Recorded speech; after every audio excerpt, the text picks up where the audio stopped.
So I think everyone accepts now that links are an important part of the algorithm when it comes to organic performance. There's various different kind of approaches to it in terms of how you get those links. All of them take effort. For me, kind of link acquisition is really a game of risk management. Basically, where are you going to put the risk? Are you going to put it at the start or the end, or do something else with it? So the three kind of most accepted methods of acquiring links, I suppose the first would be link building. It has various connotations, whether you call it link building or outreach. Typically, when I use those phrases, what I'm talking about is you kind of pay a set fee for a set amount of links, usually on a kind of monthly retainer type basis. More often than not, those links are on places like kind of mummy bloggers or low quality, probably irrelevant to your niche sites. You'll also kind of see that those links are placed in kind of old content hidden within a subfolder somewhere from 2016. Get the links that you ask for, right? You pay however much for 10 links, you get 10 links. Sometimes that can have a short-term benefit. For me, where that risk management part comes in is that you're really just pushing the risk off to further down the line. So we know that Google is just getting better every day at understanding relevance, understanding the quality of links. It's a when not if type situation. Like we've seen it happen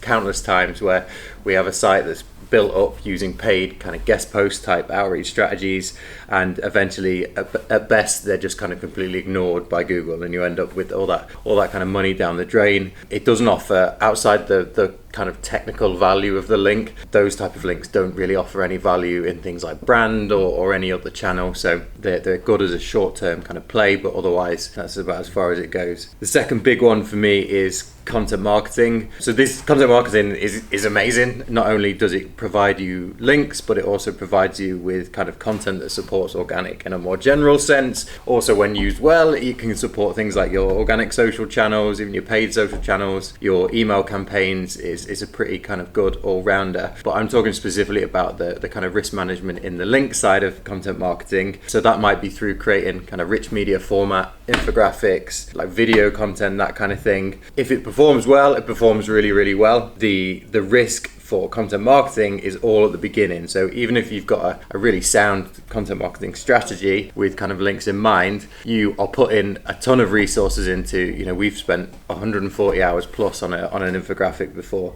You're putting a lot of risk in at the beginning. You've then got a situation where you've sunken all that cost into a huge content asset. And then for kind of circumstances outside of your control, it could be a bad news day, a politician could get in trouble, and all of a sudden your launch day of the campaign gone a bit soft. There's ways you can reuse it and try again, but that can be a deflating experience, and you've spent a lot of money already, kind of thing. So that's the risk part of content marketing, is at least mostly at the beginning of the process. The third one for me, and one we're seeing the best results in at the moment, is through what we're calling reactive digital PR. So the idea with reactive digital PR is that essentially we are going in with really little and often kind of approaches to journalists or to publications around the web. So that might be through kind of expert comment, it might be through data, it might be through trying to get your kind of product into the conversation of whatever the internet going on about in that particular day. We kind of put your brand and your angle into that. Basically what we're trying to do there by going after several of these opportunities every month is essentially kind of flattening that risk profile. So we're saying,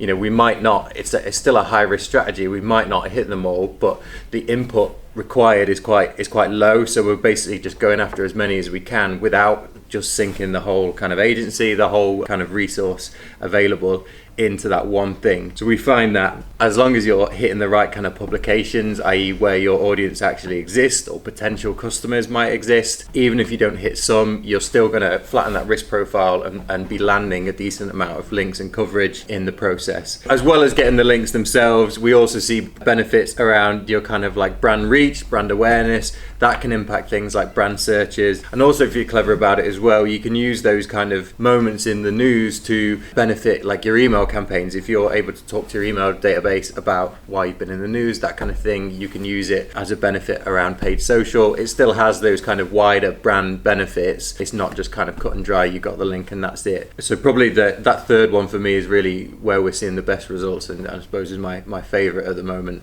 because you've got low risk, more opportunities and less input per opportunity to get those results.